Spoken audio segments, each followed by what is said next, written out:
Alright, Imbalance is the comic I remember the best outside of the first two, The Promise and The Search. The big thing I remember is the main moral quandary, and that's about it actually, but I really remember it. I remember thinking it was a really good one, it always stuck in my head. So as long as this comic is otherwise good around that central moral dilemma, this could be one of the best. I've got high hopes, but also high standards. Let us begin. So you may have noticed the difference in this comic, and you're right, it's hard to miss. The font being used for the words is different. So we rejoin the gang on Appa, leaving the South Pole and on their way back to the Earth Kingdom. Sokka's starting off in usual form, complaining, saying that the trip is taking forever, and Katara says Sokka knows exactly how long the trip is going to take. But does he? Aang made it from Yu Dao to the Fire Capital in under a day on Appa. This shouldn't take much longer than that, if at all longer than that, right? Sokka even suggests my warp drive idea from before. Does Aang keep Appa's turbo mode a secret from the gang or something? Maybe to have more quality time? Anyway, Toph asks if they can pop by her dad's place, Earthen Fire Refineries, and Aang's down. Toph says be ready, Cranefish Town has changed a lot since they were there last. Cranefish Town? Yeah, they named the town that at some point, after those birds that are all over the place. Good enough name, I guess, but Sokka is unimpressed. Anyway, yeah, the town changed. It's bigger, a lot bigger. Aang, of course, revisits his problems with the modernization of this area. He had come to better terms with it in his head before, but this is different. This place is some cyberpunk shit to him compared to what he knew it as. So they land, and they're surprised that there's no gasps or cheering on their arrival. They've kinda gotten used to that. In fact, the reception isn't even slightly warm. They're met with indifference, mostly. Sokka says, hey, do that thing that made the guy foam at the mouth that one time, referring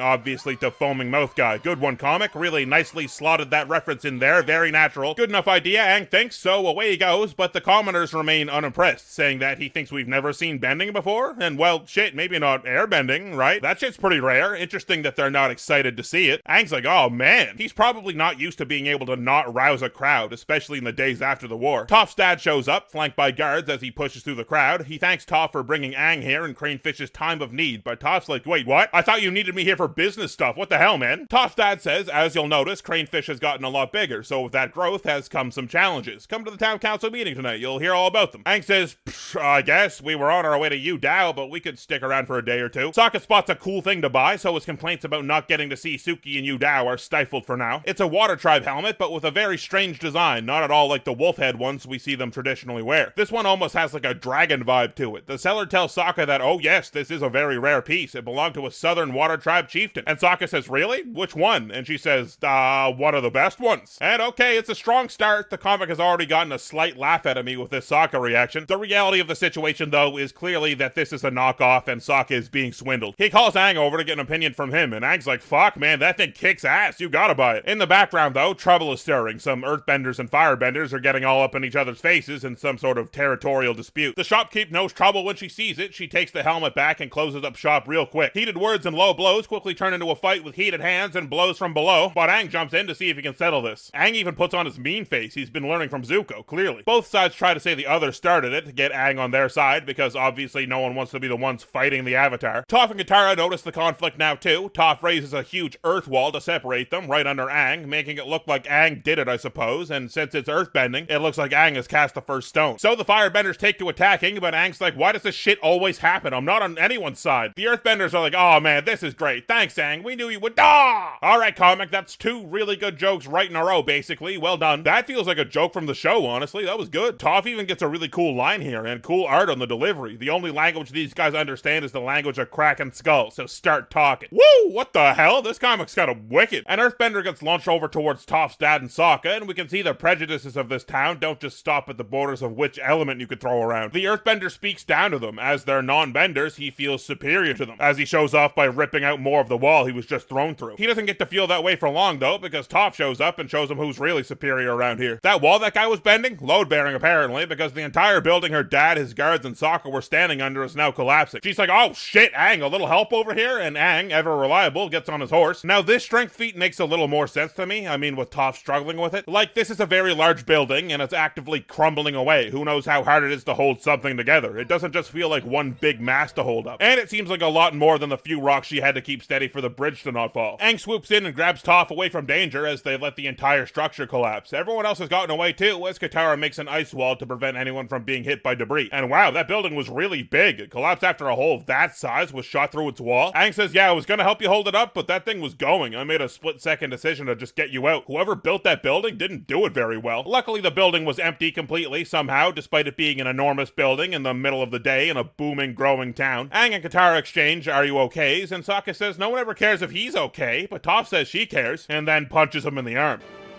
Ow! What was that for?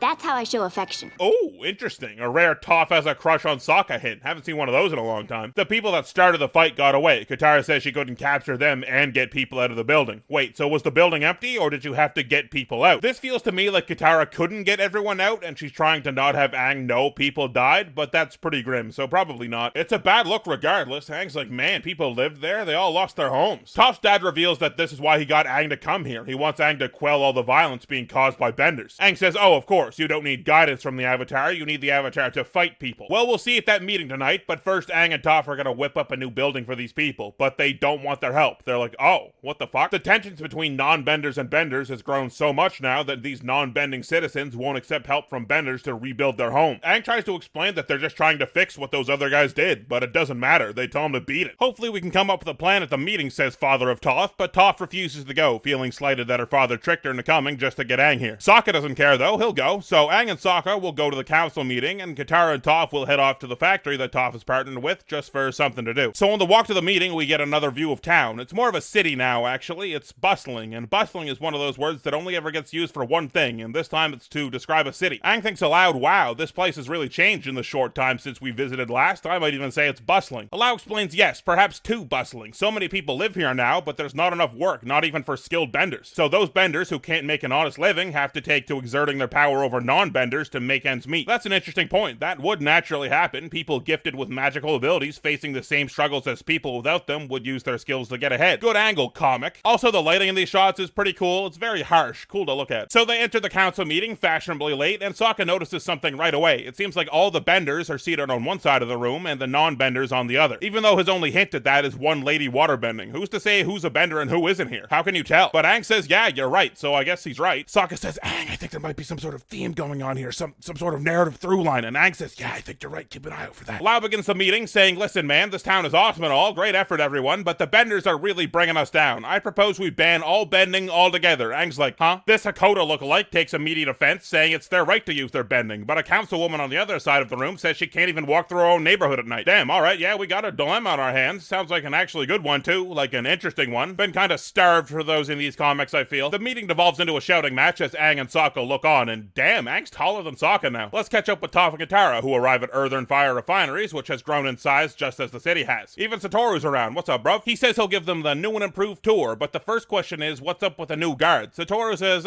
we've had some break-ins, so we brought some new people in. Rough Rhino's out, these guys in. Satoru shows them some new machinery, and Katara notices it's much more advanced, and she also notices something else as well. There aren't any benders anymore, it's only machines now. He explains that when the factory was upgraded, the need for skilled and expensive benders was much lower, so he let some of them go. But the benders as a community didn't take kindly to that, so as a show of solidarity, they all quit. In fact, there's other factories now, and with how advanced they're getting, more benders were fired. It's to the point now where benders are refusing to even take jobs in non-bender run factories. A lot of the social unrest seems to come back to the problem of industrialization, which I like a lot. We already explored this problem with Aang once, and now we're exploring a brand new angle of it, one that Aang is most likely going to have to be the one to sort out. So all those guards they were talking about, non-benders. The line in the sand is drawn thick. Back at the meeting, Lau gives Aang the floor after proposing the bending ban, and with everyone looking on, Aang says, that's fucking stupid. Aang says he's seen with his own eyes the power imbalance between benders and non-benders, but punishing all benders as if they themselves committed these acts when they have not is unjust. Aang proposes an actual police force, rather than benders living by the law of the jungle and wealthy non-benders hiring personal guards, leaving the common non-bender vulnerable. Seems reasonable to me and to this councilwoman as well. Her name is La Ling, and I mean it might actually be Li Ling, but come on man, just work with me here. And she is the proud owner of an evil smile. She explains that the guards for her factories are highly skilled benders, and if they were to be trained as a police force, they would be quite formidable. Lau interjects, saying he thinks it's important to have non-benders on the police force as well, which is what I was about to bring up, so thanks Mr. Beifong. Ludling agrees, just, after her guys settle everything down, then we'll train the non-benders. Lau doesn't like this plan, and neither do I, because I've noticed her evil smile. But I guess that's gone completely over Aang's head. It makes sense to him. Ling totally steals the room now, asking for a vote for the plan, and every one of them, benders and non-benders alike, vote yes. I'm sure she has nothing but altruistic intentions, you can just tell. well. Sokka and Aang chat about the meeting after it ends, saying that the councilwoman seemed pretty alright, but this problem isn't going to be solved tonight, so Sokka will send Suki a text and tell her to meet them here. Aang's mind is elsewhere though, thinking back on his hopes that this town would be more in tune with the environment, but that's clearly not the case. Katara catches up with him and tells them that Lau got them a place to stay near the factory. Nice. Sokka takes off to bed right away, and Katara asks if Aang is coming, but he says he's feeling restless. Let's go for a ride on Appa. For some reason, we're back to midday for one panel, and then right back to our lovely orange palette as soon as they land on this island. Aang tells Katara that he feels guilty for this. He was supposed to guide this place into being in balance with nature. He had that chat with Lady Tianhai about how she was sure that the balance could be kept, but Aang hasn't kept it. But not just that, Aang's getting the same feeling as when he came out of the iceberg. Everything had changed then, and everything is so rapidly changing now. Katara thinks, in line with her arc from the last comic, that everywhere they go now is more developed. More people are crammed into the same places. This is just how it's gonna be. If we get with the times, but never forget where we came from and who got us here, we'll figure it out. That's nice. I like that Katara has this new perspective on the situation due to her experiences last book. Because when this sort of question was brought up in the riff, she didn't really have a lot to say. All of these moments from these different books have played together really nicely here. She says, yeah, sure, this place sucks right now. It's an eyesore, and the progress is a little out of control, and everyone who lives here hates each other, but it can't be beyond saving. And Aang thinks basically, yeah, this place does need saving, and maybe if I save it in the right way, Lady Tianai and I can win too. Transition now to some sketchy looking guys talking about robbing people, and to make sure to rob the rich ones, or else what's the point, right? But oh, the door gets kicked, well, I was gonna say down, but it's more like into splinters. Enter two young women, who one of which also possesses an evil smile. They give the criminals an offer. They say they can join their cause, whatever it is. They say it will benefit benders all over the world. But the criminals in fact like what they're doing right now. They're big into crime lately actually, so they're not interested. They say it pays well, but that doesn't sway them, so it's time for that skull-cracking language Toph was talking about earlier. And oh, they both have evil smiles actually. The quieter of the two girls jumps into action. She's an earthbender, and a pretty great one by the looks of it. Earth pillar for you, earth pillar for you, a little Ronaldo move over here to take you out. A room full of firebenders is dealt with in as many moves as there were people. And with that, the sales pitch is over. The two girls have made their point, and the leader of this little gang is ready to listen. Their confidence was not unfounded. The next morning, Aang has everyone up early, much to their displeasure, with the goal of cleaning up the beach. Oh, good. I'm with Katara here. I want to be supportive and everything, Aang, and yeah, it's a good cause and all, but man. Toph says, alright, if we're doing it, let's get to it. A lot of metal out here, so Toph once again shows off her skills as an artisan, just like the last time the gang was at the beach. Toph says she should have brought her metal bending students, but no, that's fine. You guys got it. Look, you're doing great. A couple of kids come up to Aang and ask if he's the Avatar, which I believe Aang is... Yes, he is the Avatar. The marble trick does wonders for these kids. They're way into airbending. They're both firebenders, and their names are Lian and Shen. Aang's like, oh, no way, I know a firebender. His name is Zuko, and God, these kids think Aang is cool. Aang says, yeah, nice meeting you, but gotta get back to it. It's nice that Aang is making an effort to fix stuff and gets a small reward right away. Sokka wonders if Aang would be their hero if they were non-benders, though, and Aang says he hopes so, and so does Sokka. But that is a nice little low-stakes microcosm of the situation they find themselves in, benders being all about bending and the benefits that bestows on them, and non-benders looking on and feeling unequal. It's nighttime now, and some noise wakes Toph up, so she goes to investigate. Also, the architecture outside of Lau's factory has these circular doors that we saw in Toph's hometown in the show. Cool. The sound is coming from the factory, and after following the noise further, Toph finds one of the machines has been purposely jammed, and oh god, the whole thing explodes! That gets everyone else out of bed, obviously, and they're like, wait, where's Toph? And of course, Toph is classically like, it's whatever, I'm fine, I'm fucking Toph Beifong out here. But no time to boast, let me check on something. She got him, some goons running away down an alley right over there. Could it just be some normal people running from a factory explosion? Possible, but you know, probably the bad guys. It's Aang and Toph on the mission. Katara will stay to put out the fire. Toph is nothing but confident in catching them since she is a living radar. Oh wait, no, someone got the jump on them. Toph says people on rooftops are trickier to track than people on the ground, and yeah, I feel like that makes sense. Further from the base ground and maybe some non-earthern objects between her and them works for me. Toph says she's got this one. Aang should go get the other one. Yeah, there he is. It's the guy with the scar from earlier. He stepped up from robbing to industrial sabotage. He runs himself right into a cliff, though. This guy's not very bright. I thought he would have known the city better than this. Aang's like, what's up? And of course, in panicked hubris, the dude says he'll simply just beat Aang in a fight. Aang says, if you fight me, you will lose, so you should not fight me. But oh, there he goes. It's a quick one. Aang doesn't let him play anymore with earthbending, but I guess that makes the cliff unstable, so the ground collapses from under the guy. Suddenly, it's a rescue mission. Aang's gotta get to this guy, but it turns out it wasn't Aang who made the cliffs unstable. It was the two evil smile girls looking on from the trees, talking about how their mother told them not to leave any loose ends. Aang, of course, does save the dude. It would have been pretty grim if he didn't. The evil smile girls are now evilly alarmed, and they report the issue back to their mother, the fact that Aang captured the man they hired. It's Liling from the council meeting. It turns out the evil smile is a family trait, and Liling has big plans for the city. This issue has caught me by surprise. The writing is really tight. Like, every single scene scene plays off the last to show the tension in the city between the two groups. And by the time you're being debriefed on the matter, you've already come to realize it for yourself. That's very good. Like, we cut away during the council meeting to Satori's factory to give us a bigger scope of the conflict just after the city leaders break into their argument. That's great. This book seems more story-focused than character-focused, which is a nice change of pace, honestly. Avatar is so classically a character-driven story, but it's kind of nice to just have something that's just a cool, heavy story that the characters have to deal with. And there still is room for Aang to have some introspective moments. I think this issue was gangbusters. Despite not really knowing the villains yet, the setup for the conflict really carried the issue. Keep going like this, comic, and you'll make me a happy man. Patreon shoutouts: if you want to see 2 brand new videos from me, you can support me on Patreon for just a few bucks. Link, as always, is in the description below the video. Biggest shoutouts of all go to my top patrons: Agent Rhino, who rode one of those mechanical bulls until it had a technical failure, making the human versus mechanical bull matchup finally not a 100% loss for us. Danger Stranger, who has actually been every act on America's Got Talent. Seriously, just look very closely, it's him. Arrow Falcon Green, who found the Fountain of Youth, but found there was a forever young 30-foot octopus living in it, so every 20 years or so he's gotta pump himself up for an octopus fight. Stiftmisher Von PTA, who designed the Great Pyramid of Giza all the way back then. Yeah, they were the one that came up with Big Triangle. It's pretty impressive. Omega Fighter, who scaled a cliff using only his teeth. Sean Martin, who can cause solar eclipses by singing Total Eclipse of the Heart. Stephanie Riches, whose friends swear that she can be seen with a halo in the correct lighting, but she's too humble to accept that. Thomas Lautenbach, who found his evil doppelganger and actually befriended him. He's really into badminton. Tiago Nascimento, who breeds insects to have stronger stings, just so he can get stung and not react. Tish Just Lee, who was learning how to tie a tie from a YouTube tutorial, and they accidentally did the correct hand motions to cast a spell, and now they have 7 demon underlings. And Whitrow, who found the first zombie and just killed it. Crisis averted. Genius. And of course, my god overanalyzers: 2 Boots Are Beat, Alex Rodriguez Flores, Andrew Watchert, Austin Gallup, Daniel Anderson, Devoted 221, Dizzy Payne, Dominic Saint, Distent, Aaron Grace, It's Carton, Jackson, John Ajaka, Justin Fletchall, Mr. Freese, Nate Clone, Nicholas Abbott, Peter Barron, Pogger White, Reese, Rocket Mist, Ryan Gregorikos, Ryan Maxwell, Samuel Vanderplatt, Super Snipper, Turt Bobs, and the Bearface. Next up, Imbalance, the sequel.